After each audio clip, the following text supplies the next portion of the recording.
नमस्कार, हमारे digital platform में आपका स्वागत है। आज हम बात करेंगे एक ऐसे बयान की जिसने सोशल मीडिया पर हंगामा मचा दिया और लोगों को हंसने हंसाने का मौका दे दिया। जी हाँ, बात हो रही है पाकिस्तान की, क्योंकि पाकिस्तान रोजमर्रा की जिंदगी में कोई ना कोई ऐसे मजाक कर ही देता है। उसके जो सीनियर लीडर्स हैं वो ऐसे बयान दे ही देते हैं जो हंसी का पात्र बन जाते हैं।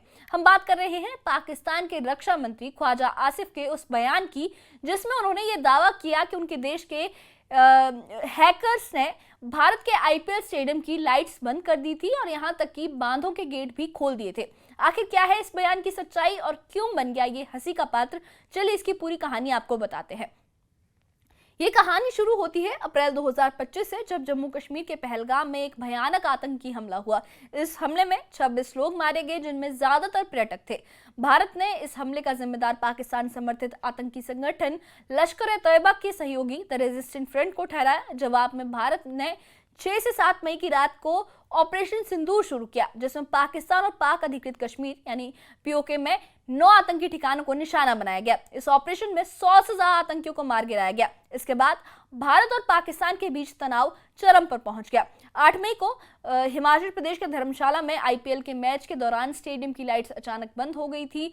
उस समय पंजाब किंग्स और दिल्ली कैपिटल्स का मैच चल रहा था। पहले तो इसे टेक्निकल खराबी समझा गया, लेकिन बाद में पता चला कि ये एक हवाई हमले की चेतावनी थी, जिसकी वजह से हुआ था, क्योंकि पाकिस्तानी ड्रोन और मिसाइलें भारतीय सीमा के पास देखी गई थी।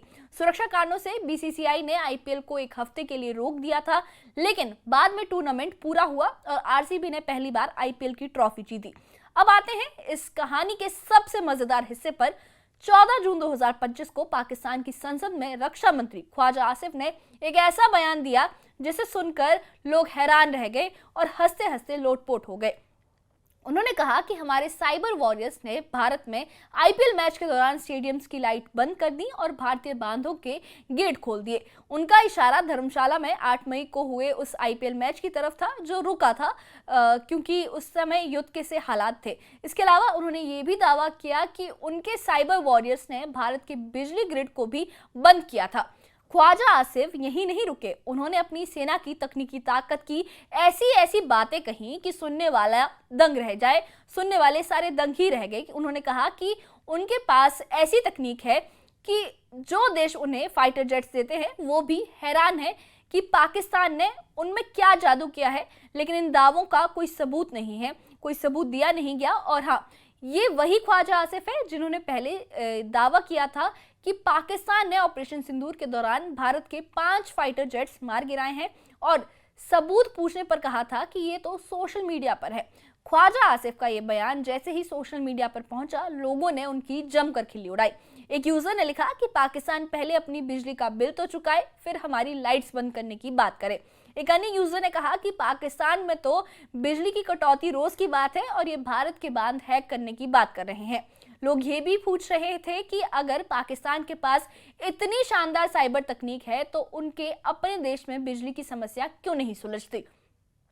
सोशल मीडिया पर मीम्स की बाढ़ आ गई। किसी ने लिखा कि ख्वाजा आसिफ का अगला दावा होगा कि उनके साइबर वॉरियर्स ने चांद पर पाकिस्तानी झंडा फहराया।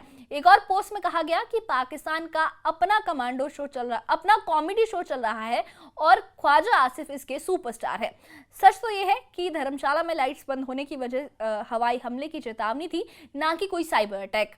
ये पहली बार नहीं है जब ख्वाजा आसिफ अपने बयानों की वजह से मजाक का पात्र बने हैं। वो पिछले कई सालों से ऐसे बयान दे रहे हैं जिनका कोई ठोस सबूत नहीं होता।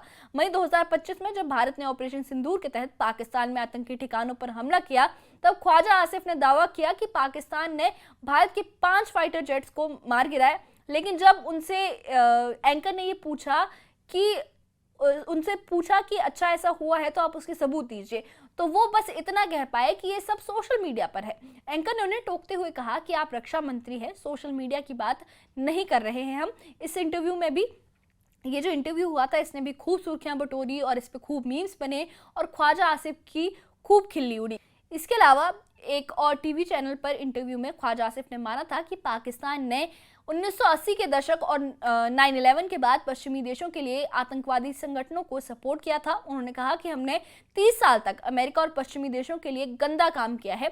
ये बयान भी विवादास्पद रहा था क्योंकि उन्होंने खुले तौर पर पाकिस्तान की पुरानी गलतियों को स्वीकार किया। खैर, जो गलतियां पुरानी नहीं है, अभी भी उनका वही ही रवैया है जो वो पहले इनकार किया करते थे। अब वो उस बात को बस मान रहे हैं, उस बात का इकरार कर रहे हैं। अब सवाल ये है कि ख्वाजा आसिफ ने ऐसा बयान क्यों दिया।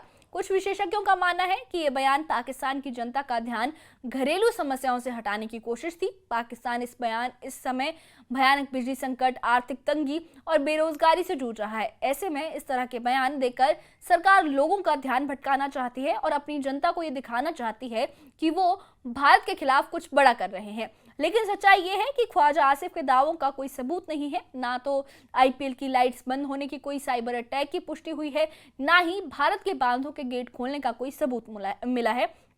उल्टा इन बयानों ने पाकिस्तान को अंतर्राष्ट्रीय मंच पर हंसी का पात्र बना दिया है। हमेशा की तरह भारत ने संयुक्त राष्ट्र में ख्वाजा आसिफ के पुराने बयानों का इस्तेमाल करते हुए कहा है कि ये पाकिस्तान के आतंकवाद को समर्थन देने की नीति को सामने लाता है। जो उन्होंने एक टीवी चैनल पर ये स्वीकार किया था कि वो आतंकवाद को सपोर्ट करते हैं। भारत ने ख्वाजा आसिफ के इस बयान पर कोई आधिकारिक टिप्पणी नहीं की, जो हाल ही का उनका बयान है, क्योंकि इसे गंभीरता से लेने की कोई जरूरत ही नहीं समझी गई, क्योंकि वो इतना फनी स्टेटमेंट था।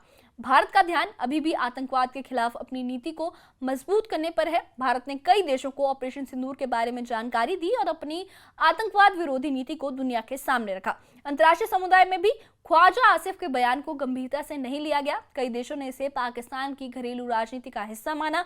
भारत ने यूएन में कहा कि ख्वाजा आसिफ जैसे बयान पाकिस्तान को एक आतंकवादी देश के रूप में उजागर करते हैं। तो ये थी ख्वाजा आसिफ के उस बयान की पूरी कहानी, जिसने सोशल मीडिया पर हंसी का तूफान ला दिया। उनके दावे ना तो सिर्फ बेतुके थे, बल्कि बिना सबूत के थे, जिसने पाकिस्तान की साख को और ज्यादा नुकसान पहुंचाया। ये बयान हमें ये भी दिखाता है कि कैसे कुछ नेता अपनी नाकामियों को छुपाने के लिए ऐसी बातें करते हैं। लेकिन हंसी मजाक के बीच ये भी जरूरी है कि हम साइबर सुरक्षा को गंभीरता से लें, क्योंकि साइबर सुरक्षा हमले आज की दुनिया में एक बड़ा खतरा है। अगर आपको ये वीडियो पसंद आया तो लाइक करें, शेयर करें इस वीडियो को, और ऐसी ही खबरों के लिए और इससे जुड़े अपडेट्स के लिए हमारे चैनल को सब्सक्राइब करें और बेल आइकन दबाएं ताकि आपको हर अपडेट सबसे पहले मिले। शुक्रिया। इसके अलावा एक और टीवी चैनल पर इंटरव्यू में ख्वाजा आसिफ ने माना था कि पाकिस्तान ने 1980 के दशक और 9/11 के बाद पश्चिमी देशों के लिए आतंकवादी संगठनों को सपोर्ट किया था। उन्होंने कहा कि हमने 30 साल तक अमेरिका और पश्चिमी देशों के लिए गंदा काम किया है। ये बयान भी विवादास्पद रहा था क्योंकि उन्होंने खुले तौर पर पाकिस्तान की पुरानी गलतियों को स्वीकार किया। खैर, जो गलतियां पुरानी नहीं है, अभी भी उनका वही ही रवैया है जो वो पहले इनकार किया करते थे। अब वो उस बात को बस मान रहे हैं, उस बात का इकरार कर रहे हैं। अब सवाल ये है कि ख्वाजा आसिफ ने ऐसा बयान क्यों दिया। कुछ विशेषज्ञों का मानना है कि यह बयान पाकिस्तान की जनता का ध्यान घरेलू समस्याओं से हटाने की कोशिश थी। पाकिस्तान इस समय भयानक बिजली संकट, आर्थिक तंगी और बेरोजगारी से जूझ रहा है।